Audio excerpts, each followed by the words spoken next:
We're back with another episode. This episode of The Face Off with Fleming and Fowler is sponsored by myapothecary.com.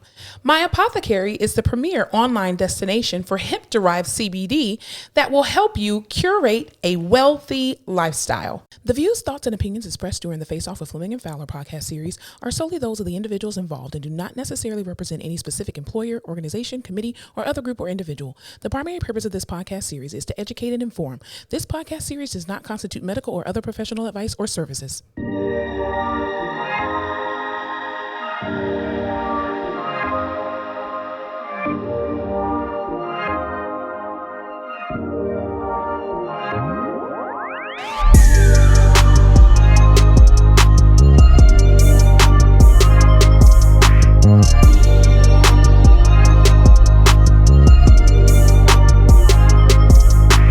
All right, y'all, welcome back to another episode of The Face Off with Fleming and Fowler. Ladies and gentlemen, pimps and players. No? I don't know what song that is. What song is that? This is the Carter. Hold on to your teenage daughter. Nope. All right. Who sings it? Lil Wayne. Oh, no. I've never heard that before. Okay. Is that before or after the skateboarding? It was way before the skateboard. It was right after the gunshot, right before the skateboard. Oh, interesting. That's an interesting time. All right, cool beans. How was your past week? Or how was your week this past week? Lord, they had me in that wretched COVID unit. So it was a rough week. How was it? Are we getting any closer to closing that unit down? You know, I would like to think so, but as soon they'll decannulate someone, I'll be like, all right. And as soon as they decannulate them, they ship them to another floor and they fill that bed. Yeah, so definitely. We're back at capacity. We had a low week. A couple weeks ago, there was like half the unit full. And I was like, oh, we're trending down. Perfect. Yay. Nope, they filled that shit right the fuck back up. It's so bad that they had to move this patient from one room to another because they needed to clean the room. Yeah. And he just also needed to be in a bigger room because they're putting him on a sand bed and stuff. And how we love sand beds. The nurse practitioner literally came up and was like, hey, I know y'all are busy, but she was telling the nurse, she's like, you literally have a very small window to move him or you're going to lose the room. Wow. She was like, what do you mean? You guys are the ones who want him in the room. He also had that, he has that bug. Oh, the super bug. Yeah, so they can't just bring him out and switch the beds, but he's in that small room, not the big room in the corner, but the small room right next to it. So it was going to be a pain in the ass to try to switch all the beds. And she was like, well, I need some time. She was like, I know, but we've already cleared that room and they know about it. She's like, you have like probably 30, 45 minutes to get everything done or they're going to fill that room. Jeez. I was like, what the hell? Well, here's interesting. It's amazing that I won't say that. Nope. Won't say it. Okay. Yeah. We're saying a lot here today. We're saying a lot without saying nothing. Silence is a response. When you say nothing at all. No, it was a fine week, I guess. I was only in there for 3 days because I was off Monday and Tuesday. Yeah. Went to the beach. Oh, that's right. Yeah, you were at the beach, you loser. Went to the Coast Memorial Weekend. Loser. Got some vitamin C, if you know what I mean. Do you get it? Like crack? What? C. Like SEA? Like the C? Oh, crack. What's wrong with you? You just said C, so I'm thinking of like drugs that start with the letter C. Crack cocaine. Please don't do Crank. that. Crank. I was gonna say Molly. Is that like a form? That starts with an M. It does. Molly. Molly crack corn, and I don't care. Kidding. How was your week? My week was actually pretty okay. My student was okay, which was great. And you know, here's the thing. Oh God. Here's the thing. Take a walk with me. There are times in life where you will have situations that occur and you just have to remain calm. You have to remain focused and you have to know and remind yourself who you are. Did you shit your pants at work? No. Oh. No. Actually, no, my stomach was pretty good this week. Yeah, no. It was, yeah. But other than that, you know, you just different trials and tribulations that come your way. You just have to keep it pushing. So this week was actually a pretty good week. Well, unfortunately, one of our patients died that we had been working with for a while. And, but as quickly as they die, like you said, somebody else is in their room. It's really I think we have a very unhealthy relationship with death. Death, absolutely. We're so morbid. We're so incredibly morbid. We're around it all the time. We're around dying people all the time. But we're kind of just like, let's keep it pushing. Death is death. Exactly. We're all going. And we don't have time to process any of it whatsoever. And I feel like we're not allowed to be the emotional ones. No, we can't. You know? No, because we're in the healthcare industry and, the reality is we get to go home and we get to go home to process what we see every day. You would hope that, you would be able to do that. But our patients are stuck there at the hospital. So we're the ones who have to come in and have to be like, hey, I know you're going through something shitty right now, but we're not going to focus on that. Exactly. Let's get up and do all the things you used to do before you were on the brink of death. Exactly. Like one of my patients, though, she closed out my week so well on Friday. She ended up sending me this meme, and it was, oh my God, it was everything that I needed to see and more. And it was just amazing. Just her comedic spirit. She was just in a great mood. And so we needed that to close out the week. So it was a pretty good week. My aunt and uncle came in town. Shouts out to my cousin, Crystal. She graduated from her residency program. And so, yeah. Y'all, I don't know much about Monica's family, but I can tell you right now, they do not like her. And let me tell you why. She was like, I'm going to go out to eat with my family. Like, this is the restaurant they're going to. It was a full-ass Brazilian steakhouse. I said, ma'am, you are a whole vegetarian. They hate you. What are you going to do there? But they are heavy meat eaters. And so I always tell my family, I'm like, it's okay wherever you guys choose to eat. I can eat the sides. But then when I saw what was the restaurant again? They were going to Fogo de Chao. Fogo de Chao. And I've never heard of this place, never even been to this place. Good. And when I saw the menu, all they had for vegetarians were like mashed potatoes, some kind of little cheese bites, and there was one other thing. There? The plantains. Yeah. So I was just like, I'm not going to go to a restaurant and spend $50 on mashed potatoes, plantains, and cheesy bites like that. I'm like, what? No, definitely not. So yeah, I didn't go to the rest. I didn't go out to eat because I really just didn't feel like going. And things that don't serve me, I don't go. Surprise. Listen, I love to be invited. I was just going to say, but at least they invited you. Yeah, at least they invited me. So then I went to their hotel Friday and got to see them and my cousins and my aunt and my uncle. And so, yeah, it was a good little, little family reunion kind of situation. So yeah, it was cool. Nice. Yeah. All right. Any other details? Anything we need to go over before we start getting into it? No, I'm not doing anything. Don't have anything going on. Okay. It's just I'm living life. Cool beans. Okay, but can we talk about how many people are traveling right now? No judgment. I'm really for it that the gates of the world have opened back up. But I'm like, when did all these people book their fucking flights? Oh, when the tickets were like $2. In the last week, I've seen so many people. Tulum, like Jamaica. Yeah. What's that country? Puerto Rico. Yeah. Which is not a country. Please don't come for me. Yeah, it's okay. But I was like, holy shit, everyone is off doing something now. Yeah. I think it was last year when all of those flights were hella cheap. I feel like June. Everyone was saying June, it'll open up. Everyone just fucking booked it for Everybody June. Was like, fingers crossed. Yeah, they was like, they gotta be done by the summertime. And I'm gonna have a hot girl summer. And look at Megan Thee Stallion, punk ass, all booed up with her boyfriend. Fucking party. I'm just like, I love my girl. Shut your ass up, party. Like, again, same thing like with what the one comedian Just With The Mess, she said last year. She was like, how in the world all these hot girls, you are our captains, and how y'all all booed up? JT got a boo, Hun, Lil Uzi, Young Miami booed up, and you got Megan Thee Stallion booed. It's ridiculous. Cardi B married. What kind of foolishness? I mean, Sweetie was dating Quavo, but she will be really pioneering the hot girl summer this year. Her and what's her other girl name? Mulatto. Or Big Lotto, I guess she's just her name too. Just Lotto. Lotto, yeah. Lotto. Yeah, they're definitely gonna be the pioneers of Hot Girl Summer this year. So yeah, I think a lot of people booked their stuff ladies. Last year. Yeah, I need to go somewhere. I don't. Do you remember that summer when it was like Ryan Destiny, Normani, Jordan Woods, Lori Harvey, all in like Jamaica or some shit? Was that not last year? I feel like that was last year. Was it last year? Yeah, because that was when I talked about one. Yeah. I definitely think that was last year. Still in the middle of the pandemic, they just didn't give a shit. They were like, we're rich and we're out. Yeah, we can own our own private island, so we're good. Truly. Did you see? I think it's either Delta or United, but they're doing COVID flights. What do you mean?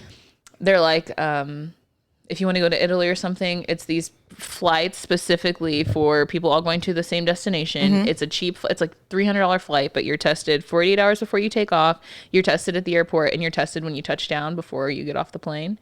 Everyone's tested 3 times for COVID. And then once you get to your destination, you can have like basically a quarantine-less travel experience. No, I don't need you to be in my brain that many times.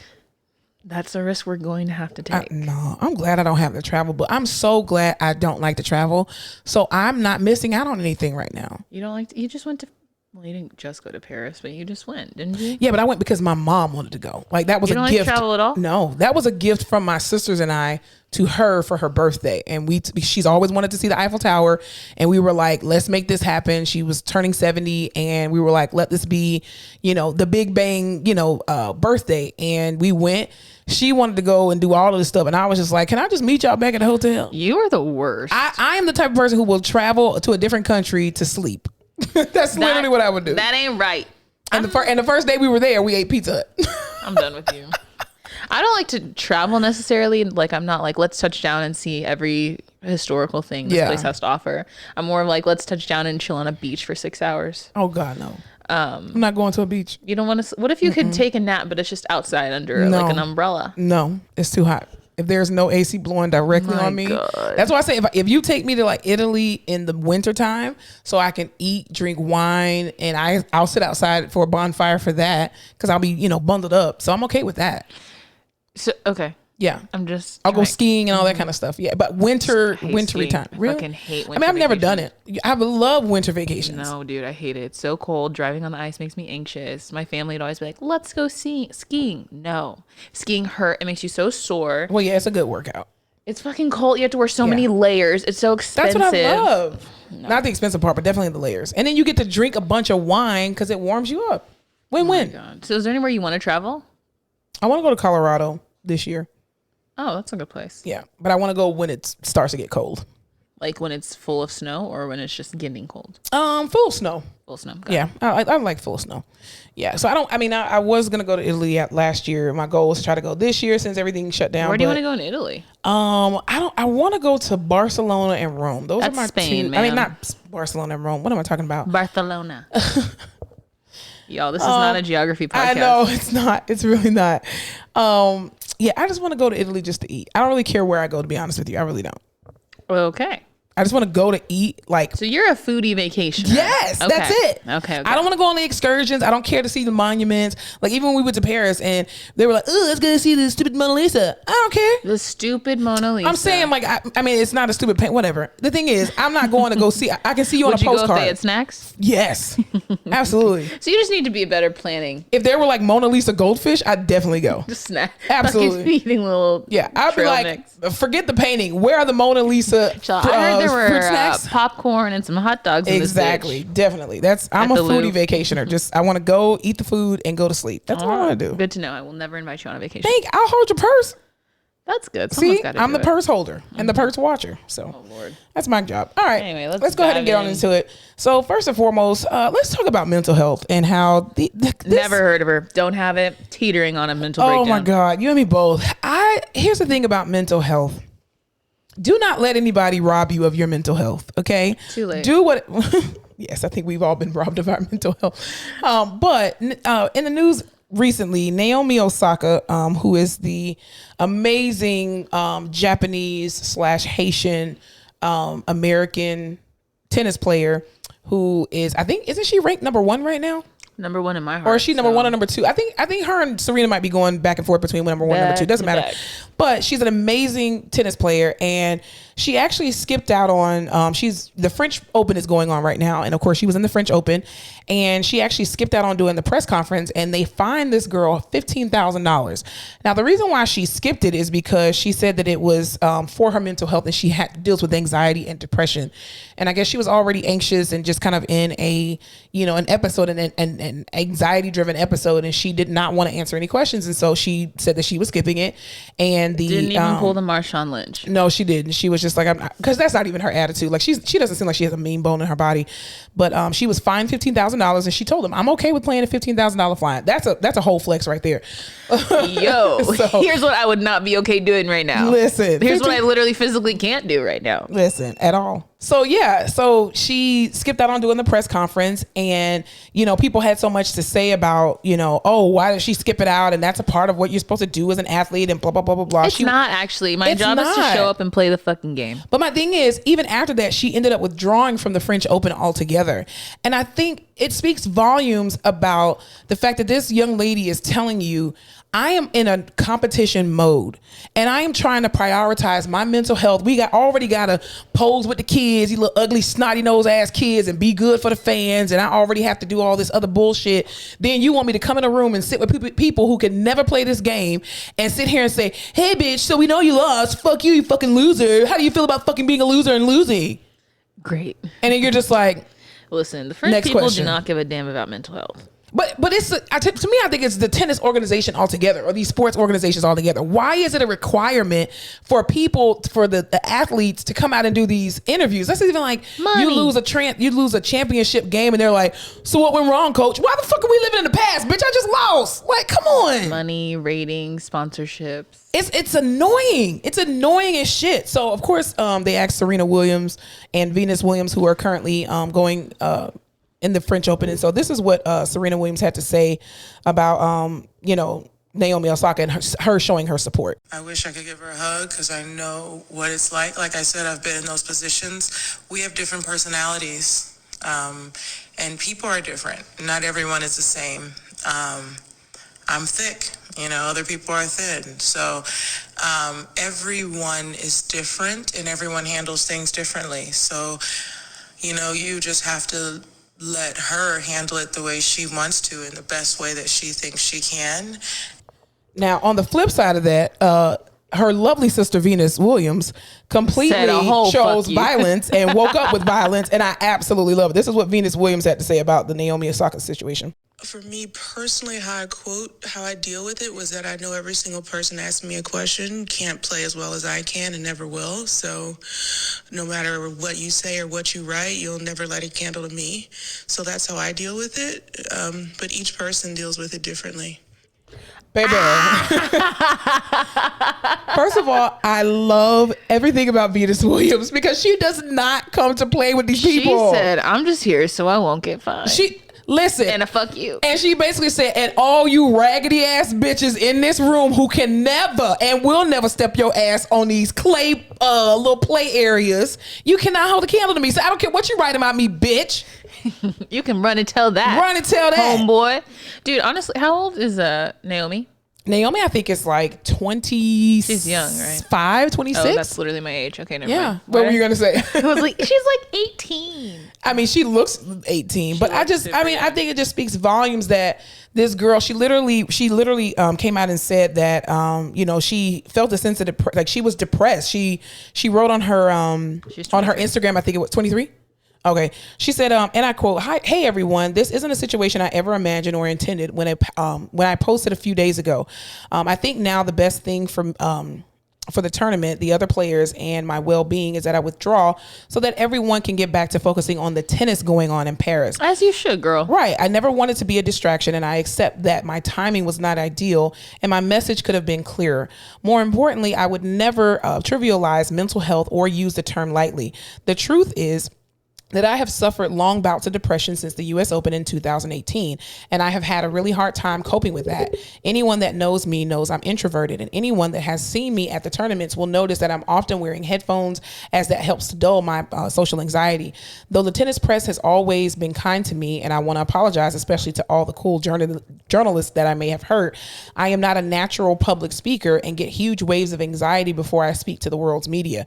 I get really nervous and find it stressful to always try to engage and give the best answers I can. The fact that you are going through a depressive bout and you are feeling like you have to apologize to these bitch ass people, fuck these people. Well, Serena said some people are thick and some people are thin. And if you're a thin person and you know how to mitigate that to just do your job, then why can't she fucking do that? I just don't understand why you can't give people first of all, Naomi always takes pictures with kids, take pictures with fans, take pictures with everybody. She's always there doing the interviews. Why was it such a big deal for her to skip one goddamn interview? If you would have just given her one day, maybe today just was not a good day. Or how about, hey, it seems like you're really nervous and anxious in front of this crowd. So can we have 3 reporters in a room just with you, recorded, not live? Right. If you really want the fucking interview. Or can you just pass a piece of paper to her with your questions on it and we'll just get Respond to an email, ma'am. Exactly. Per my last email. Like, damn. Poor girl. That sucks. That really sucks. And it just, again, it shows just the lack of respect for human life. And you know what she said? I don't fucking need y'all. Yeah, fuck you. I'm gonna get out of the damn tournament anyway. She got her little rapper boyfriend now. She's happy. Pretty much. She probably like, you know what? Fuck you. I'm going to get some dick. I'm kidding. And that's why. Right. So, also too, get your mic in your hand. Stop leaving the mic there. You're literally making so much noise with this microphone. I fucking hate you. I hate you. Sorry, my bad. Really? So, off the backs of that, and on something a little bit more exciting, it is Pride Month. Yay, Pride Month. Hey, when did we drop gay from Pride? Pride. When did we drop When did gay? we drop the gay from Gay Pride? I think because they did it to be more inclusive to LGBTQ plus. The who? I said LGBTQ plus. The alphabet? Right, the alphabet mafia. Yeah, I think they did that to be more inclusive because it's really not just about gay pride. Okay, it's just about like just pride altogether for LGBTQ plus individuals. Someone said 2 other qualifiers the other day. What were they? Oh, I don't remember. I and A? Maybe. Because I think that's what the plus is. It's I and A. I-A. What? Oh, you're saying that's what the letters stands for. Yeah, the plus is. I thought you meant that's what the plus sign made with those letters. No. It's just including the I don't know what the I and the A is, but asexual and what is the I? I'm not sure what the I is. And then you have like non-binary. What are the other ones? There's so many. The alphabet mafia. That's what I just said. That's what they just need to start calling the alphabet mafia pride parade. That's what they need to do. Intersex and asexual. Intersex. I knew the A was asexual, but intersex. Well, what is intersexual? What does that mean? That you're into all sexes? I just don't think it's that easy. Hold on, I'll tell you. Okay. That just doesn't sound right to me. But it could be. Could be. I mean, I don't know. I just immediately I don't know anything about this kind of shit deeply enough to speak on it. No, so me I just neither. will always reject the first thing I hear because I'm like, that can't be it. That seems too easy. I'm an ally to the LGBTQ plus community. I am not family. I am definitely an ally, and I'm still learning. So intersex can have various meanings. It's used for individuals that don't fit into specific gender norms of woman or man. It can be also used non-binary for those people with reproductive anatomy that isn't typical. Okay. Got it. That's a grab bag. That's a broad, yeah. And then asexual for those that don't feel term. sexual attraction to either sex or don't feel romantic attraction in the typical way. So like people who are like My Strange Addiction, like the one who wants a relationship with the car, stuff like that. I'm being for real because that's on TLC. So probably. Let's move on. But they're feeling sexual attraction just to an inanimate object, so I don't know if that's the same thing. Gotcha. Because those are like, I don't know. We need an expert on the channel. I'm not going to speak on it because I'll fuck it up and say something. Listen, really again, I'm an ally. I'm not a part of the family.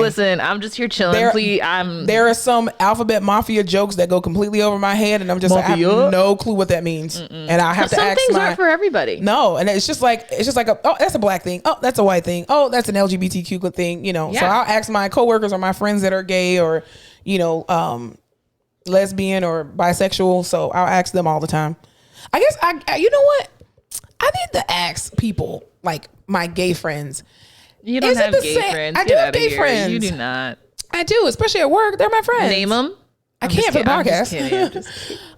But I wonder if like anytime we talk about gay things or want to know about like the LGBTQ plus community, do they look at us the same as like when white people come to black people and just like, hey, so I have this black question. So I was listening to this thing and it was talking about coconut oil and shea butter. Is that a thing that everyone like you guys use? Because I know I can ask you because you're black. Mm-hmm. Like I wonder if LGBTQ. I can almost guarantee that's exactly how they fucking feel. Because I feel like too, even at work, I don't think I mean to do it, but with our one coworker who is gay, and every time like some kind of like funny TikTok comes up, which I think she'll relate. You'll like this. You're gay, right? Yeah, I'm like, you're gay. This is, you're definitely gonna find this funny. Like, isn't it fun to feel what white people feel? That's why they keep doing it. To my coworker who is gay, who knows who she is, I'm so sorry if I made you feel that way. To the one gay person we hang out with who knows who they are. No, there's a bunch of gay people at our job, a ton, and they're amazing. There are. They all got that Pride email the other day. Yeah, exactly. Just like, targeted. Hey, do you want to work on? Because we know you're gay as hell. You're gay, and it's Pride Month, and we'd be remiss if we didn't ask you to be included. And the rest of us are like, we didn't get an email. would love to be included. Right. It's like, how do you know I'm not gay?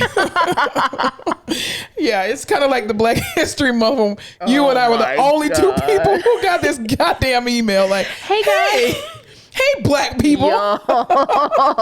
Racism in the workplace. I hate it. God awful. All right. So even next. Well, happy Pride. Happy Pride Month to all of our wonderful friends and family who are part of the Alphabet Mafia. And we love you. We stand with you. And let's have some fun. Oh, also speaking about the Alphabet Mafia, did you see that the company Skittles actually... The company Skittles? Yeah, I know what Skittles is. Thank you. Well, okay. Jeez, I was a bit aggressive. Anyway, they actually released a limited edition Skittles pack, but they made the pack completely gray, and it does not have their rainbow sign on there whatsoever, their rainbow picture. And they basically have in the caption like, the only rainbow that matters is like the Pride rainbow to represent Pride Month. So they're taking away their rainbow off of their Skittles pack to give the Pride Month, like letting them standing in solidarity and kind of putting their rainbow away and allowing the Pride rainbow to shine. But that marketing, it was like, it's okay. Could y'all have done a better job than that? What? No.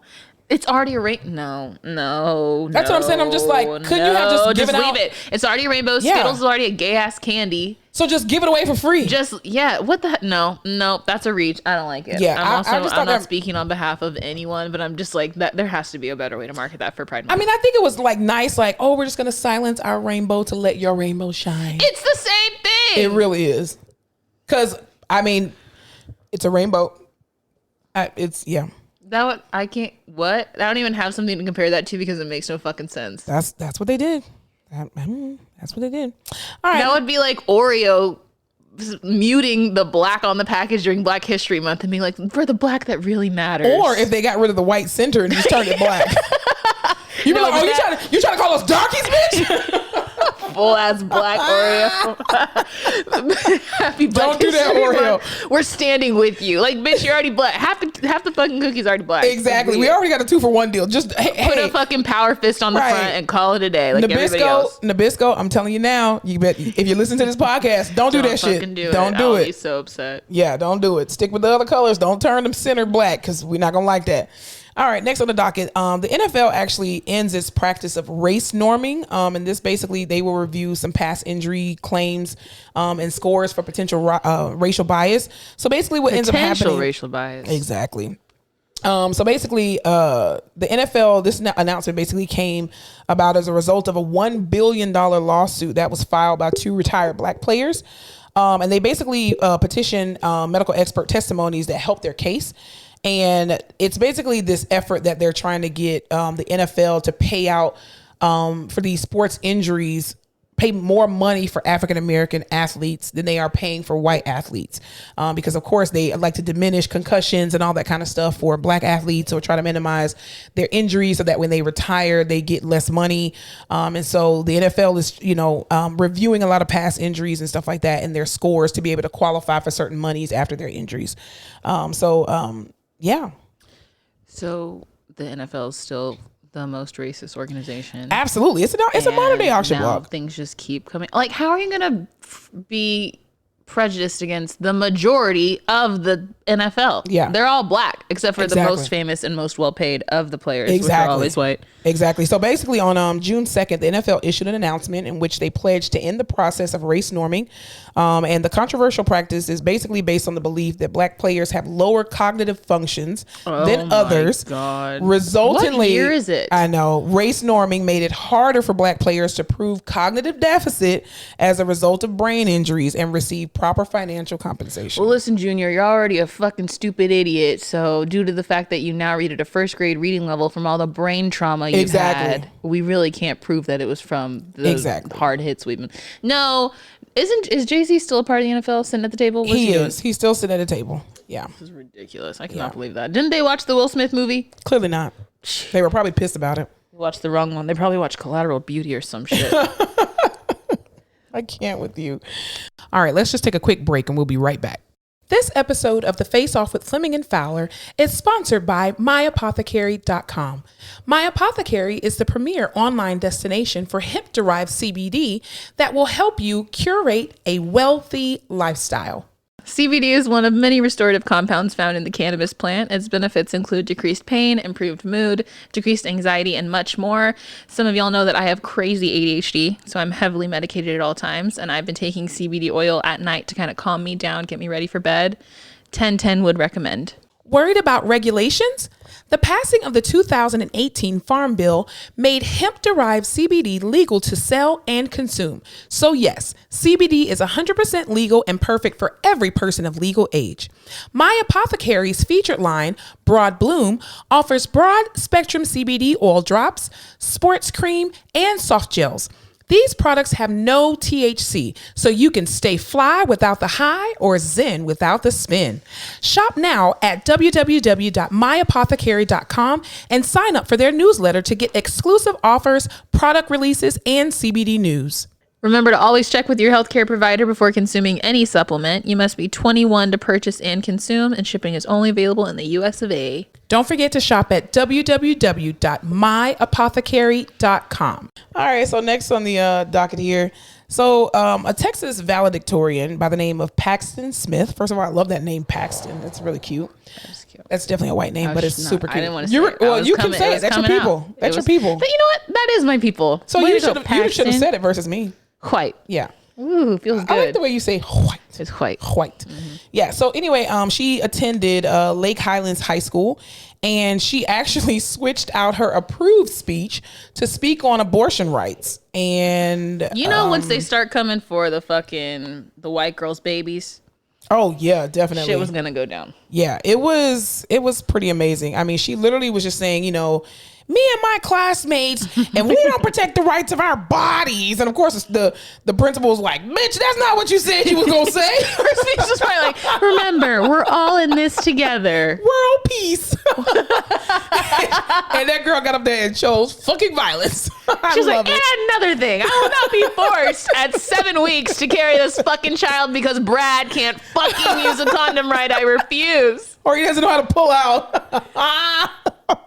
I freaking love Gen Z. Y'all are just some crazy They're behind coming people. for fucking everyone. They really are. I really love it. They really are. I don't know what the repercussions will be. Like, I truly see a time when we, as not Gen Z, will be like, can y'all calm the fuck down? Like, it's gotten too far. Ma'am, you're Gen Z. I'm not. I'm a millennial. You're on the cusp. You're too close. You're too close.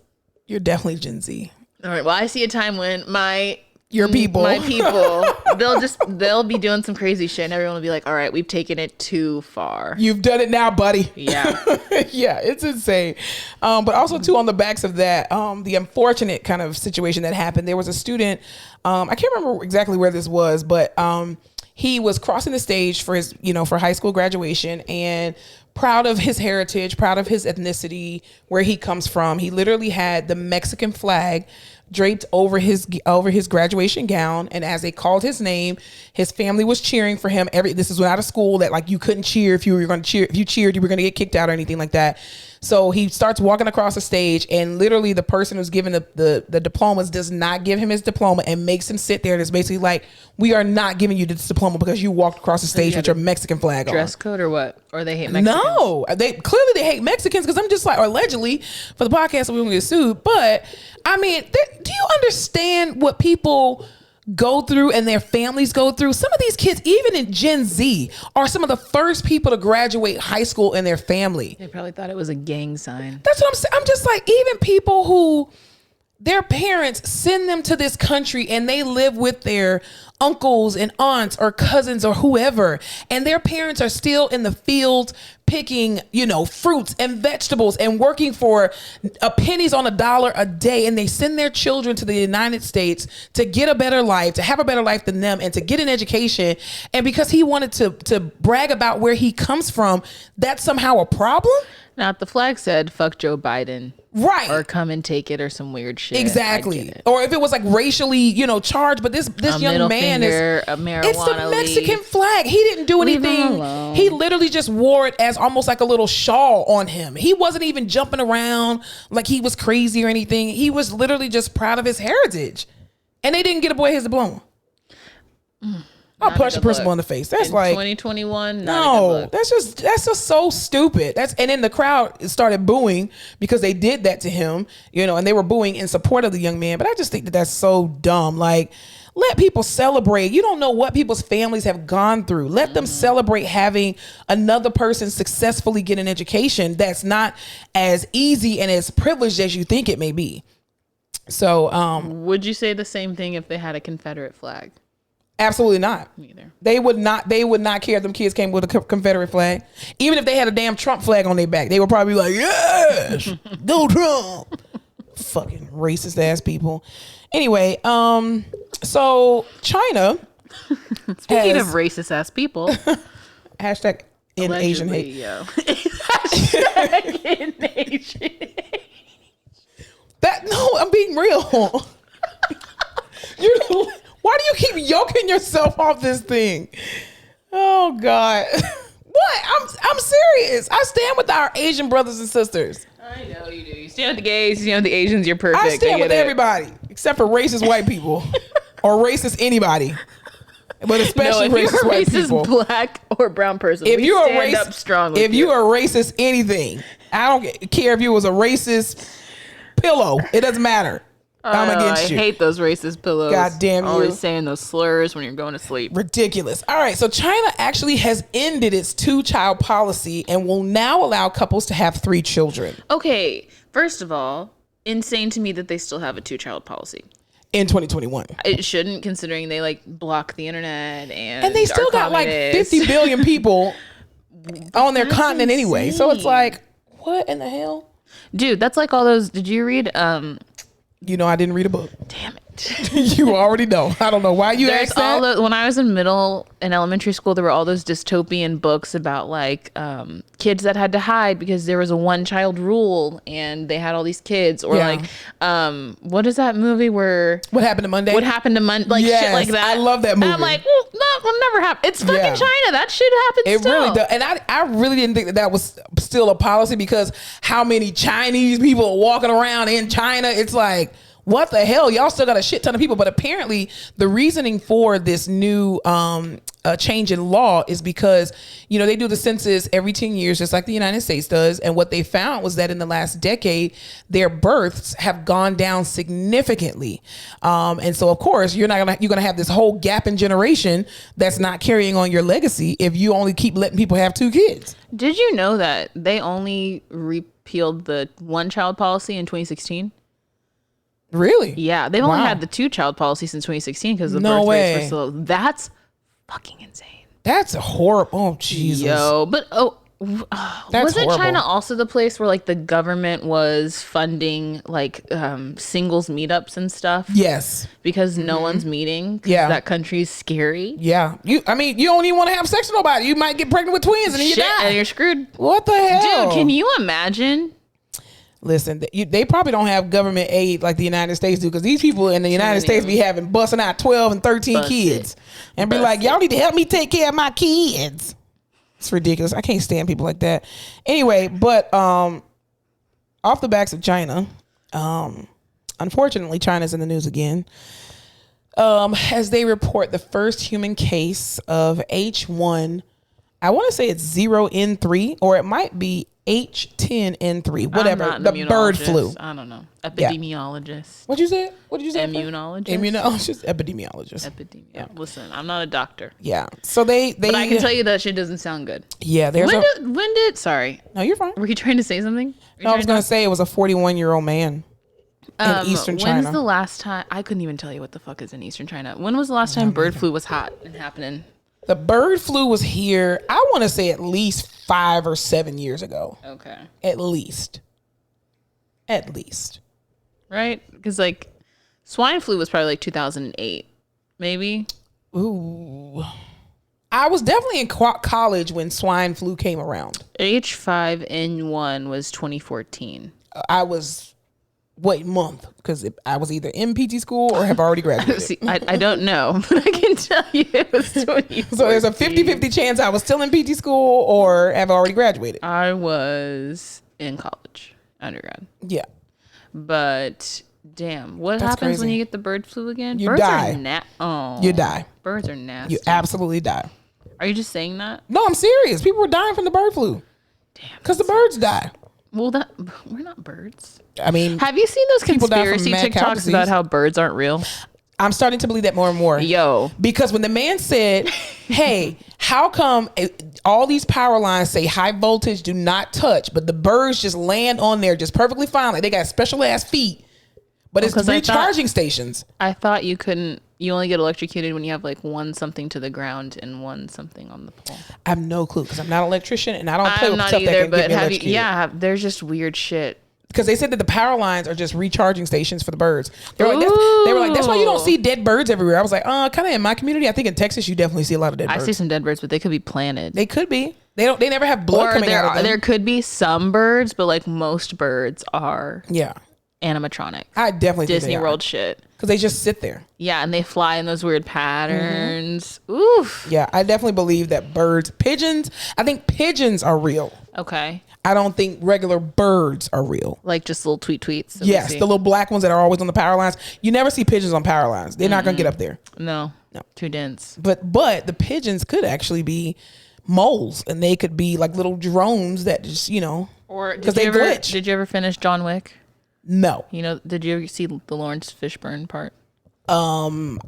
Part of it. Mm-hmm. Where he has all those birds? Nope, didn't see that one. Never mind, don't worry about it. I did see the part with Halle Berry and her dogs. That was pretty cool. Those fucking dogs are cool. They're scary. And the man that shot him, she was like, and she killed him. She was like, he shot my dog. Mm-hmm. He's like, I know. She is still so hot, that woman. She's beautiful. She's cracked Absolutely beautiful.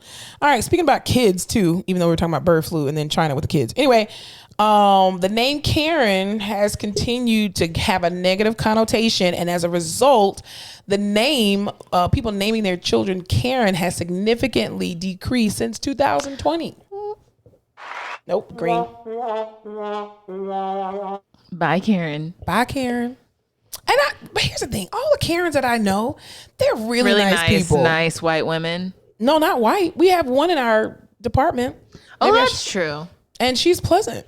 She is pleasant. It was, you know what? Social media just she's not calls out one thing, and then you're done. It's over for you, honey. Yeah, and it's like, but I think what's funny, what I think is funny is like, you know how when people from different countries, they come to the United States and then they have like an American name, and it's like, you chose this American name, and unfortunately, of all the American names, you chose this one, and this one happened to be representative of racist white women in this country, and it sucks. But even like there's a nurse that we have at our hospital. Her name is Karen. She's actually black. Super amazing nurse. Even celebrities. Karen Clark Sheard. She's a gospel artist. That? She's a gospel artist, famous gospel artist. I can't tell you one famous Karen right now. Karen McGillicuddy. Oh, I love her work. Yeah. Karen Clark Sheard. That's the only famous Karen I know. Exactly. Because Karen from what's the name? Will and Grace, but that's not her real name. But she was Karen on this show. Mm-hmm. And I loved her name Karen, which is funny. Am I sad to see the name Karen go? I can't say that I am. No. But if your name is Karen, if you know a Karen, if your mom was a Karen, that's fine. One of my students' name. Yeah. I had a student a couple years ago. Her name was Karen. Super nice. Those are Karens of the past. We just got to let this die out. If racist, light complected women can chill for like 5 years. Did you say white complected? Mm-hmm. There's no such thing as white complected. I think I said light. Oh, I thought you said white complected. I'll also need someone to run the tape back because I've now had a margarita. I can do that for you. Thank you. I think if we just if racism dies down, it's not gonna go away. I'm not crazy. We can let it chill for like 3 to 5 years. I think Karen will come back, and it'll be like a cute, oh, remember when we used to call people Karen and name them Karen? I don't know. That seems it's gonna take a little while though. Yeah, definitely. It's like why no one names their kid Adolf anymore. That's not. Or Osama. Or Bin Laden. Yeah, I don't know if those were hot before in this country particularly, I remember I went to, I think it was middle school or high school with a young lady. Her name was Isis. Ooh. Yeah. Do your thing, Isis. See what I'm saying? And there's a drag queen that was on RuPaul's Drag Race that was named Isis. Gorgeous. It just doesn't have the same. No, doesn't mean that it used to. Yeah, definitely not. But I think No, we probably. No, you can't turn that one around. You can't turn that on. No. All right, next on the docket, Amazon is actually considering opening pharmacies in the United States, and they will likely to be located in the Amazon-owned Whole Foods stores, because they bought Whole Foods a few years ago. As my Nana says, it has just gone down since Amazon took over that Whole Foods. I would agree, only because Amazon, my Light Life Gimme Lean sausage is never at the only 2 Whole Foods that we have here in San Antonio. And that's on you. So if you can fix that, it'll be greatly appreciated. That's all I'm saying. That's all she's asking for. I do like getting a little % off, and I just, swipe my little Prime thingy. Your app? Yeah, my little app, and I love that. So yeah, so they're considering it, and they're entertaining the idea. Nothing is concrete just yet. It's still in its early stages or early beginnings of trying to plan it out, but they're trying to, kind of compete with like CVS and shouldn't Whole Foods be trying Walgreens. to I don't know, give you some holistic ass That's what I'm saying. shit instead of pushing Western medicine on Exactly. I think that's going to taint the whole thing of whole fucking foods. Let's be holistic. You have a whole ass vitamin section, but you want me to go get my fucking Xanax from over by produce? That makes sense. If you want to put like you said, if you want to put a holistic thing in there where you have the herbs and all that, the herbs. I don't say herbs. I say herbs. But I said it there because I was just being lazy. But yeah, don't put narcotics at Whole Foods. That's not appropriate. It would make it convenient. They're just trying to streamline our entire lives, like Apple. But here's the thing, Amazon. How much more do you need? That's what I'm saying. And like, I feel like people my age really don't give a shit. We're all about convenience. So like, my ass would love to be able to pick up my groceries, pick up my prescription, pick up my wine, call it a day. Yeah. People over 50 are like, they're the devil and they're trying to infiltrate our entire lives, and they want to microchip us, and now they want to manage our medications. Because even like Whole Foods to me is more expensive than Publix. Oh, I've never been to Publix. You talk a lot about it. Yes, because I I'm love missing it. out, but Whole Foods is extremely expensive. Yeah, but I feel like Publix is less expensive than Whole Foods. Like, I would never go to Whole Foods and buy my produce. No, it's hella. If you grocery shop at Whole Foods, you're rich. Out of my tax bracket. Yeah, definitely. There's no way I'm ever taking I've never taken a buggy in Whole Foods. If you grocery shop at Whole Foods, you're either a millennial living in a big city, like a metropolitan New York, Chicago area, or you're rich. Yeah. I've literally only had the little carry-on basket. It's never been the one with the wheels. Because you know why? I'm never getting that much stuff. You ain't there for that. And I only go there for my vegan meats. That's it. My Nana grocery shops at Whole Foods sometimes, and I'm like, this is not us. We're not these people. They also just don't have the selection I need. Where are the pizza rolls? Where's the Kraft mac and cheese? I don't want the Annie's. Yeah, definitely. Well, on to something else that has a little bit more to do with you. Remember we talked about talking about me. Of course. Remember we talked about a few episodes ago where you were talking about you want to get a BBL, right? Oh, I literally every day think about it. Yeah. So you might not consider it now. So the surgeon who's the star of Botched, Dr. Terry Dubrow. Mm-hmm. Yes. So he said that Brazilian butt lifts are actually the most fatal operation that there is. Let's take a listen. I'm not a doctor, but you're talking about lifting a butt. Why is that so dangerous? And also, the thing I was thinking is that the Brazilian butt lift has been around for a long time. Explain the danger here. It's extraordinarily dangerous. It turns out it's the most dangerous, not only plastic surgery procedure, it's the most dangerous operation there is with the highest fatality rate. And I'll tell you why. You take fat from one part of your body, typically the abdomen, you process it, and you inject in the buttock. Sounds easy, right? The problem is there's these very small little veins in the buttock that lead directly to the vena cava, which is the major blood vessel that brings blood back from your body to your heart, to your lungs. If you get fat in those little vessels and it gets in the main vena cava and goes to your lungs, it's over. It's the most fatal operation there is. So, yeah. So what I'm hearing is my booty has direct access to my heart. Yes, and it will kill you. Potentially. So grab it on the booty. That's how you get them. I think we need to just do squats and call it a day. Well, not we, because I don't need a BBL.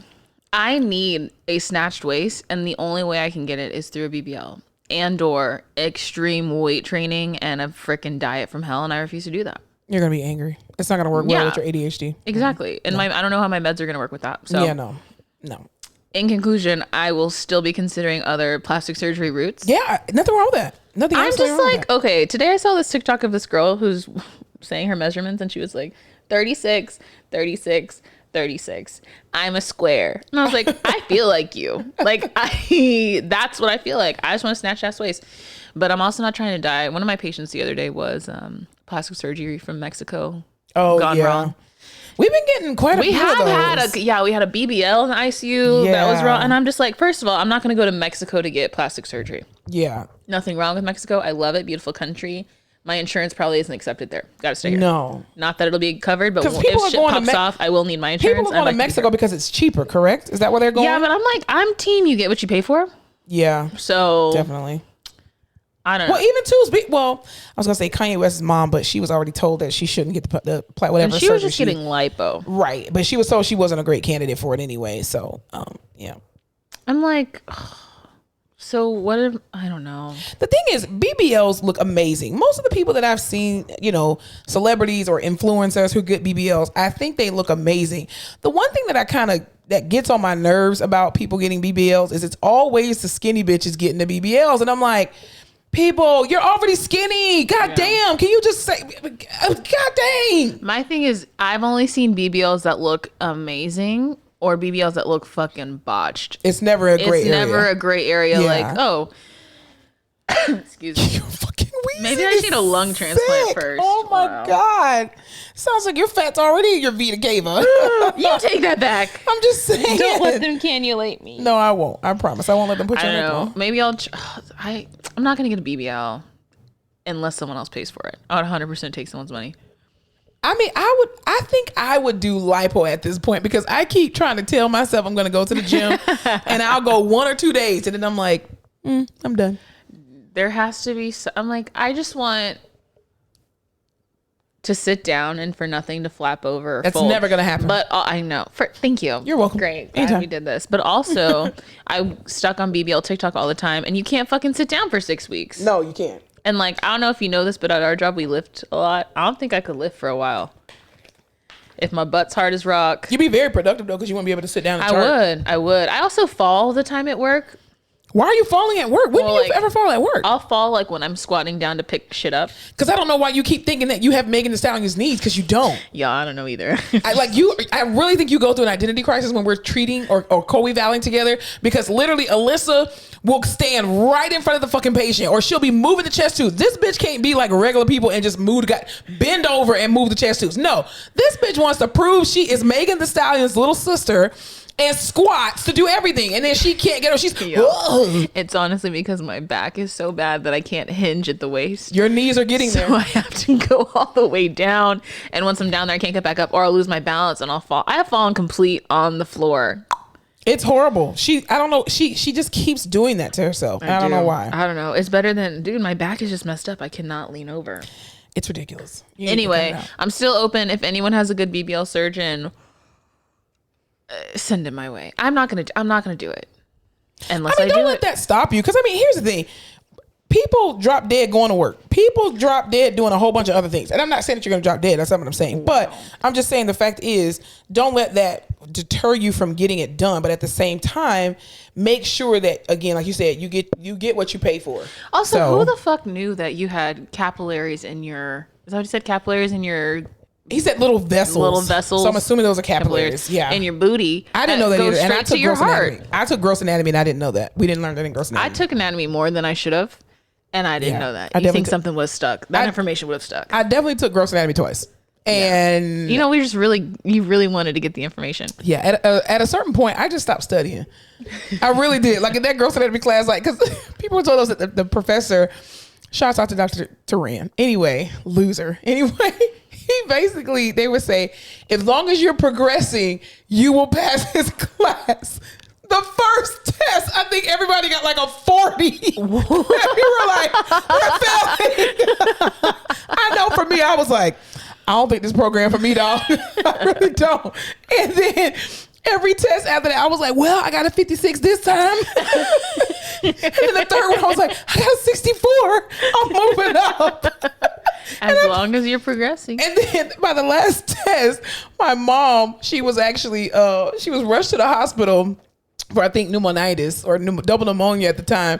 On the day of my gross anatomy final, I fucking failed the shit out of that damn test because I was like, I'm about to jump on the road like, fuck this program. I gotta go check on my mom. And then my, professor was like, hey, Monica, you gotta do what you gotta do. I totally understand.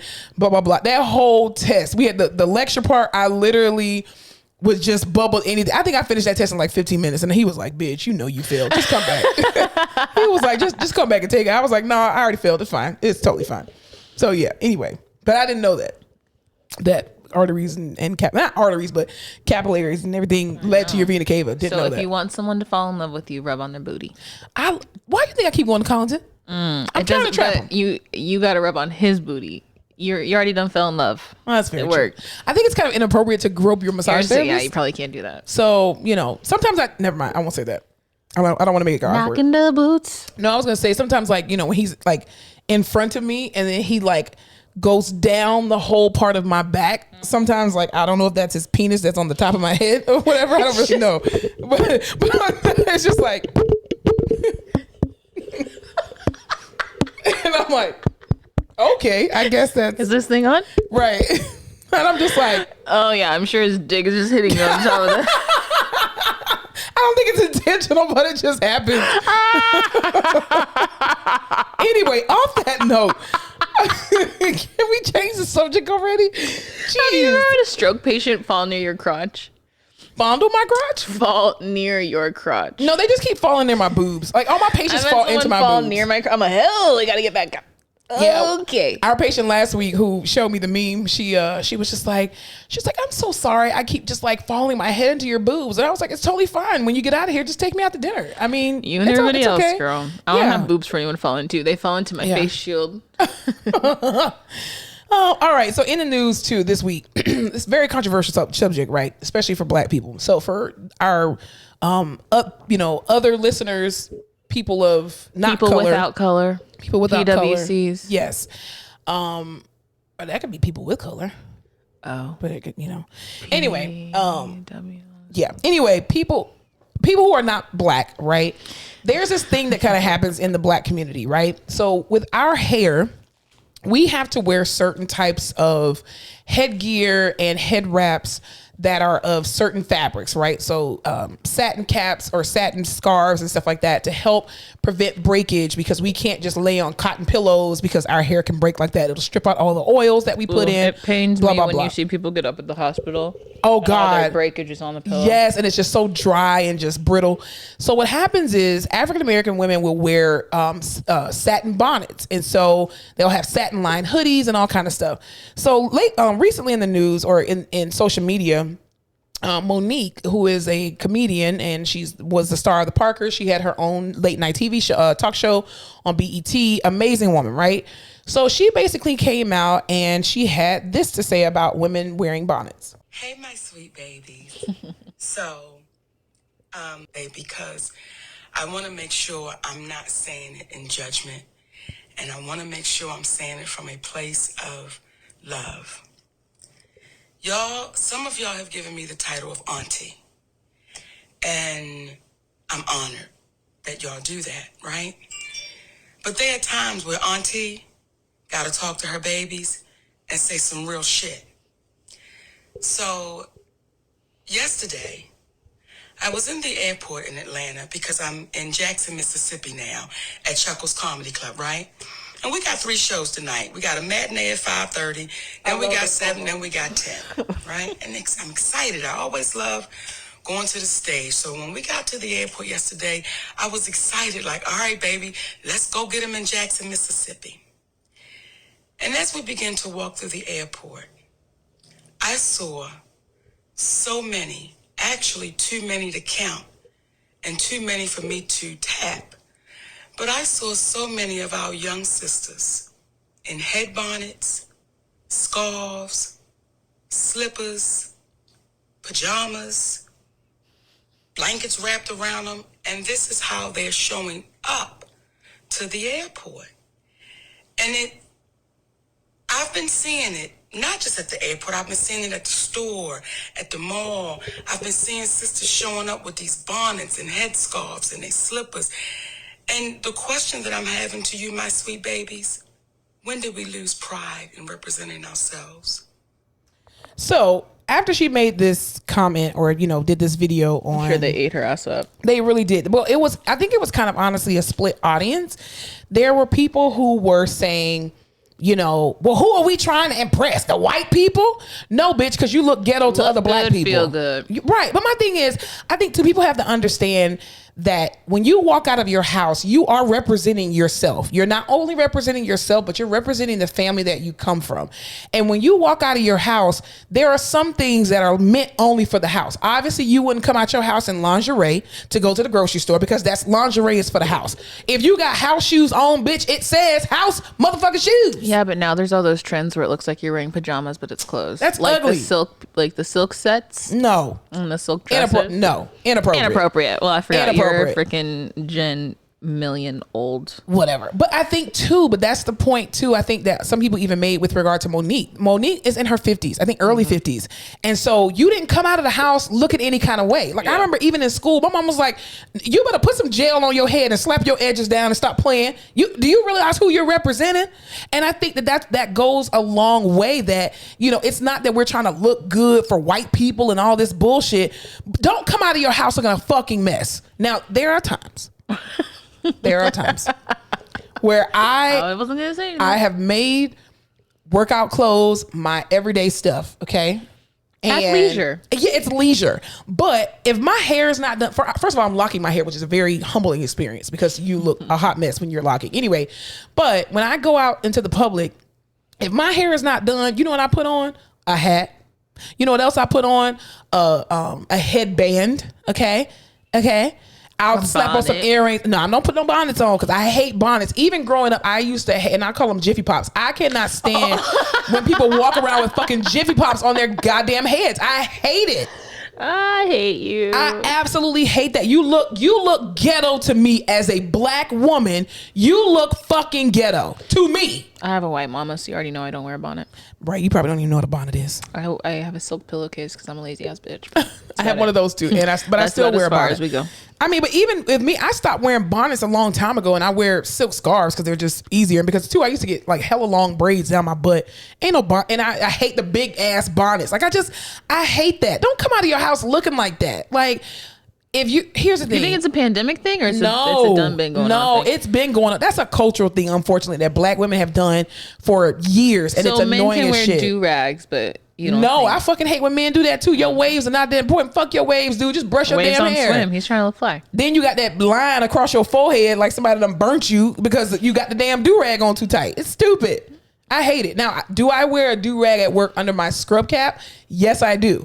But you cannot see my do-rag that I wear underneath my scrub cap. Even when I had the little bonnet-looking Jiffy Pop surgical hat, that's very different than a silk bonnet. You know what I mean? And I still wore, again, another bonnet up underneath there to protect my hair. Mm-hmm. But it's very different. So people just need to come out the house looking presentable. That's basically what she was saying. And so many Gen Z people and millennials are just like, well, how dare you sit here, Monique, and talk about us and you sitting in a bathrobe. People, she is clearly in her hotel. She just said what the fuck she was. Mm-hmm. Okay. She's not in the airport representing herself that way. Like, come on. And the thing is, she said it so loving and she said it so nice. And she said, I'm not coming from a place of judgment. I'm just saying, when did we lose pride in presenting ourselves, making ourselves presentable? When sweatsuits became $100 for a top and $100 for a bottom, and athleisure became a thing, and everyone looks like they're just lounging all the time, but it's high fat. Kanye West.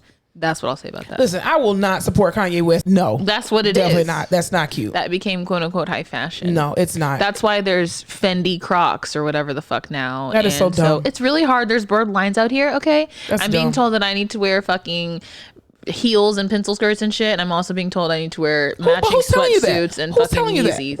The magazines. Why are you... First of all, who looks at magazines? You know I don't read a fucking magazine. Exactly.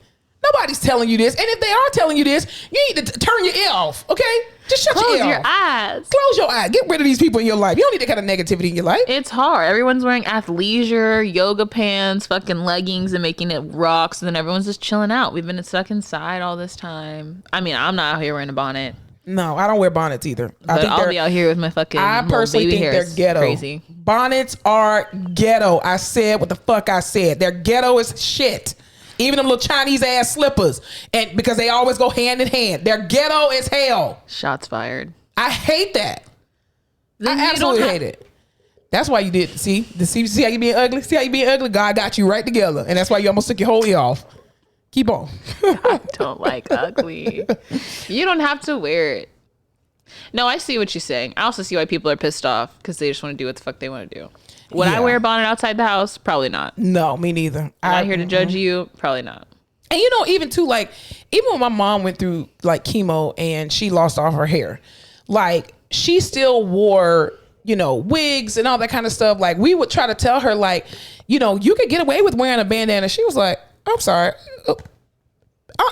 I'm a baby boomer. You ain't about to have me going outside with no. I remember even back in the day, before obviously social media was a thing, and when people used to wear bayangs, okay, not the bayang, and we used to wear the soft, like scrunchy kind of roller in your front bang or whatever to roll your hair.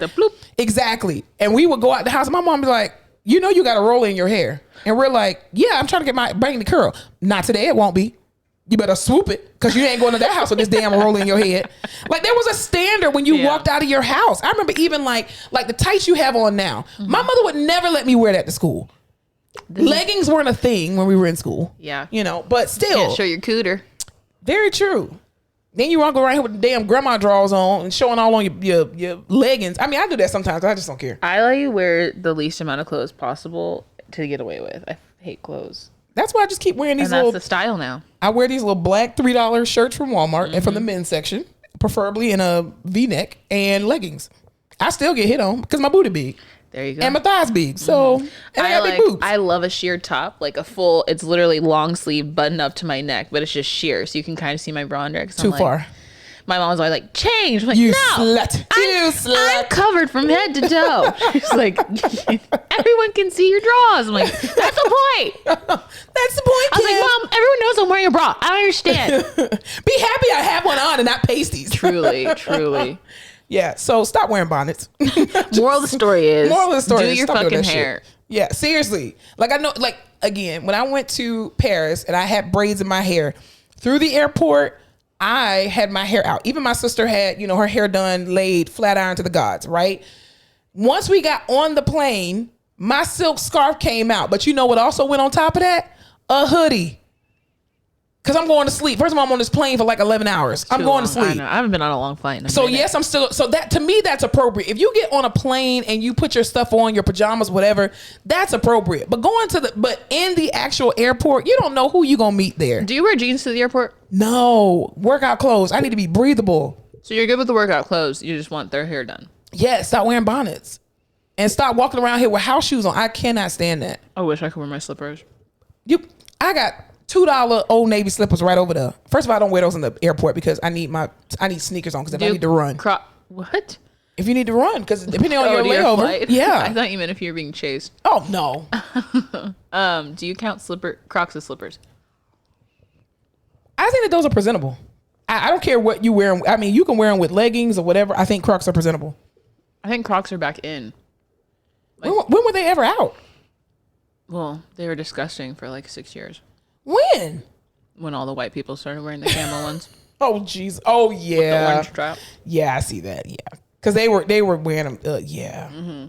But I think Dynasty even times, for healthcare professionals, people wear them all the time. When I see someone wearing Crocs at work, it's weird, isn't it? I'm genuinely concerned. Why? Because why are you wearing Crocs at work? Because they're supposed to be. And Crocs are not a work shoe. Yeah, it is. They were meant for healthcare professionals. I 0% believe what you're saying to me. Google it.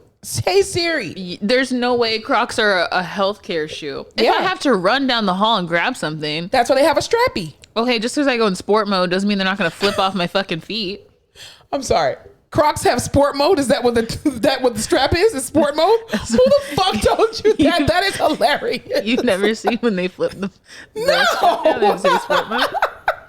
Crocs is sport mode. That's definitely a damn Gen Z thing. What the fuck? Crocs were made because healthcare workers, they get. It's a boating shoe. Okay, you can use it as, don't we get peed on and pooped on? Yeah, but I don't want that shit sinking through to my socks. I'd rather that be rinse offable than messing up my goddamn Nikes. There's just something about exposed anything in the hospital. Like, even when I wear joggers, scrubs, I'm like, damn, I really should be covering my ankles. Because your ankles are, you know it's going to get hit with something. So, like, the idea that my fucking whole ass bare sock is exposed to these little holes. Ooh. But they have these little charms now that you can poke the hole, like fill the holes with them, and they're super cute. I thought about selling those at one point, but I don't know how to get them. Oh, I guess I gotta get them on Alibaba. Yeah, AliExpress or Alibaba. We could make some moves. We'll figure it out. I don't fucking believe you. Fuck you, Alyssa. Every business idea I come up with, you're like, I mean. Come up with better ideas. You never support me. You're not. It's a great idea. And then the next day, you're just like, I don't fucking know. I hate you.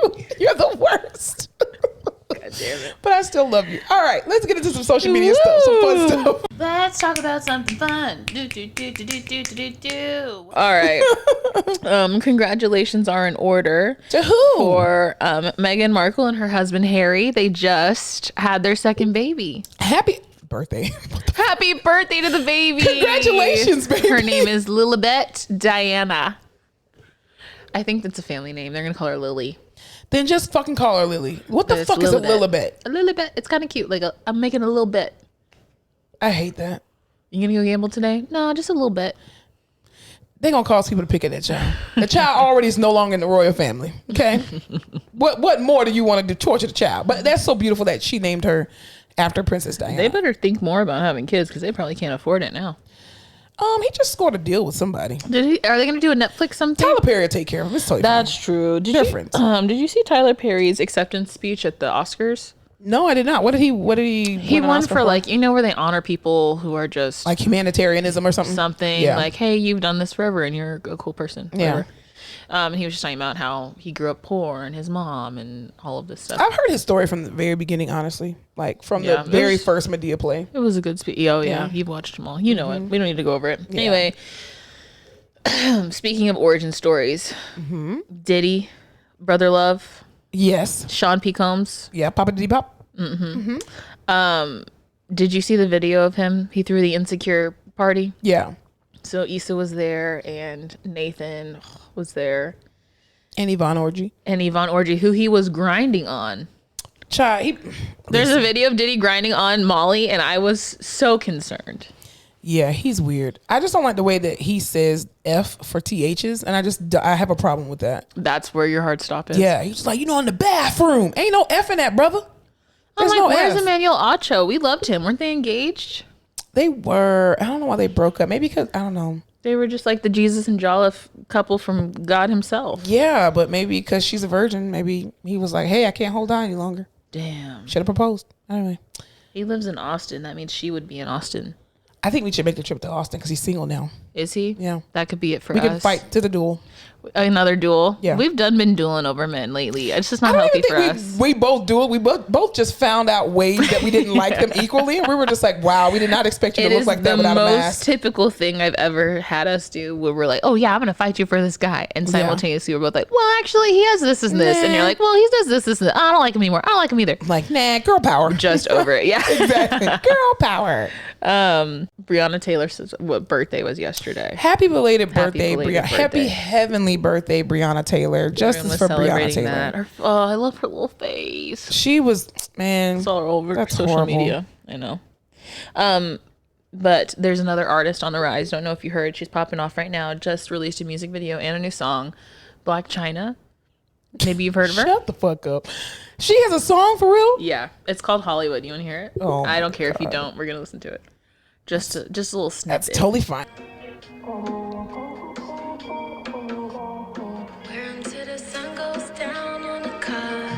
Driving to Hollywood.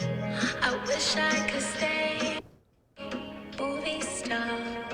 Dreams Mama is out here looking like fucking Nicki Minaj, singing with some Travis Scott auto-tune and living her best life.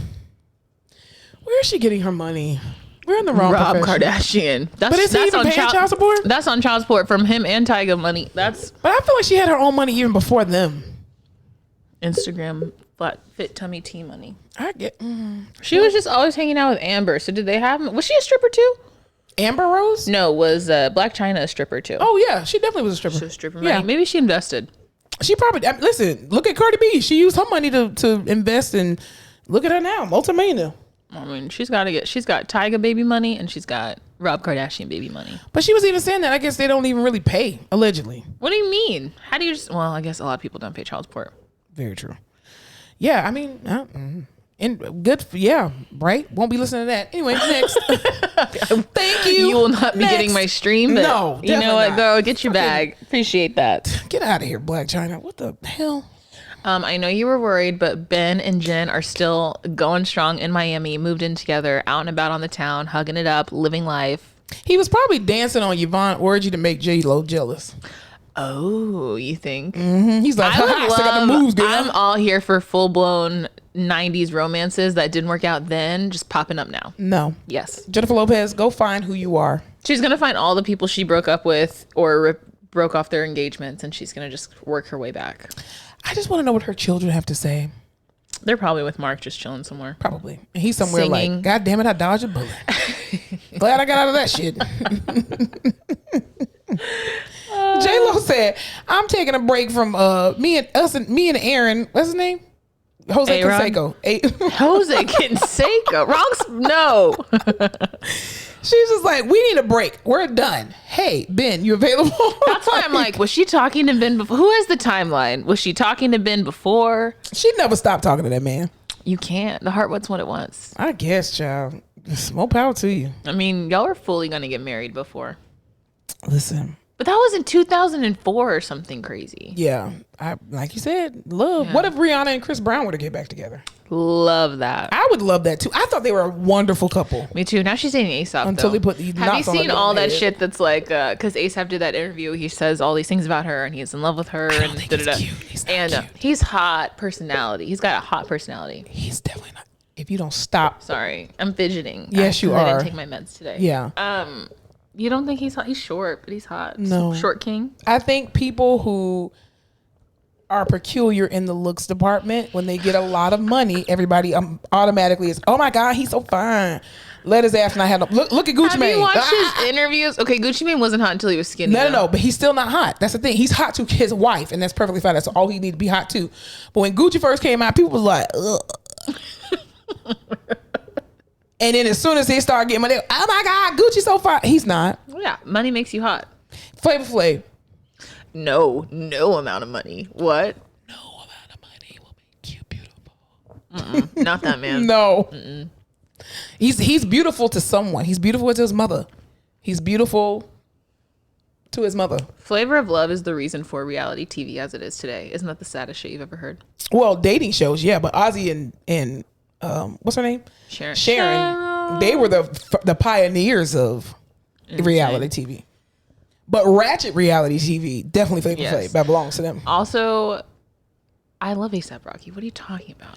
You can I'm just saying he's just not my preference. Oh my God. And it could be because of his size. You're racist I think against short people. I think no. But not against short. Well, you have to be a certain height to ride this ride. He talks like Tupac used to talk in interviews. Do you know what I'm saying? That's perfectly fine.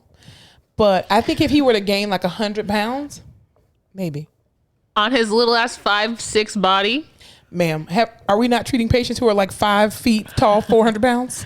Yeah, I know. I want to hear from Rihanna about him though. Like he's doing a lot of talking, but I would like the queen to tell me some things. I just want her and Chris Brown to get back together. I would love that too. I was a stan. I think that's what Chris Brown needs in his life. I could use another Umbrella remix, if you know what I mean. You can be my Cinderella. Listen, Rihanna's gonna hold out on doing another album just to piss y'all off. I know, she really hates y'all. I feel like every time somebody asks her or tweets her about it, it's like, hey girl, when's the album? She's like push it back another week. Mm-hmm. At least. It's like, stop asking her about it and she'll be like Beyonce and surprise you. But the more you keep asking her, you're gonna piss her off and she's gonna hold that music. And it's supposed to be like a reggae album. How dope is that gonna be? I'm like, this girl has makeup and stuff. She don't have to make an album. But y'all keep pissing her off because you keep asking. Mm-hmm. It's just like case management when they ask us for notes. Okay, I'm gonna purposefully make it my last note one. of the day. Just You'll because get that you shit asked. at 3:15. Yep. I'll press submit. It's been done since 2. Mm-hmm. I won't submit it. I heard that Wendy's was giving free Frosties. Wendy's for what? They got the vaccine in them. I already know it. Suppose I hate you. We're living in a simulation. Every Friday in the month of June, Wendy's is giving away free Frosties to kick off the summer. And you believe that? That's what the internet's They're saying. putting fucking vaccines in those goddamn Frosties. Do not eat them. You can't. When the hell did it? McDonald's ice cream machine is always broken. Why the hell would Wendy's be giving out free fucking ice cream? I don't know, the but revolution would not be televised. Don't trust that. When's the last time you had a Wendy's Frosty? Never. I'm kidding. It's probably been 10 years. Okay. Oh, really? Yeah, I don't go to those places anymore. Oh, you don't go to fast food places anymore? Okay, Chick-fil-A, I'm whatever. bougie now. I haven't had a Wendy's Frosty in a minute, but as soon as I heard it, I was like, I want a fucking Frosty. There's something. No, they're testing out something. No, it's probably just marketing. They're probably thinking, well, if we can get people in for the free Frosty, surely they'll buy something while they're here. They're probably having like, cicada breast milk in the damn Frosties or some shit. I bet you it's gonna be something else. Remember when McDonald's was giving out free chicken nuggets? No. Yeah, they gave out free chicken nuggets at one point. When was that? I don't know. It was a couple of years ago. I mean, I don't eat at McDonald's, but they were giving out free nuggets. What the flippin' flap? Anything that you give out for free as a chain food, you're testing it out, and you won't get me. Damn it. Okay, well, you're gonna 100%. Fuck your Frosties. You're gonna 100% get me. I love a Frosty, and I would love it double if it's free. Oh, this is like, sign me up. I don't care what's in it. I don't even know where the closest Wendy's is, but I'll be there for ice cream. Good for you. Good for you. I'm already vaccinated, so they'll just pour whatever chemicals they want inside of me. Pretty much. On the topic of pride, our most recent gay celebrity out of the closet, JoJo Siwa, remember? Yeah. Okay. She had a fun rainbow party at her house. Oh, cool. EMS was called, someone OD'd on LSD. Goddamn, JoJo Siwa. I was like, girl, aren't you 16? It was a 30-year-old man.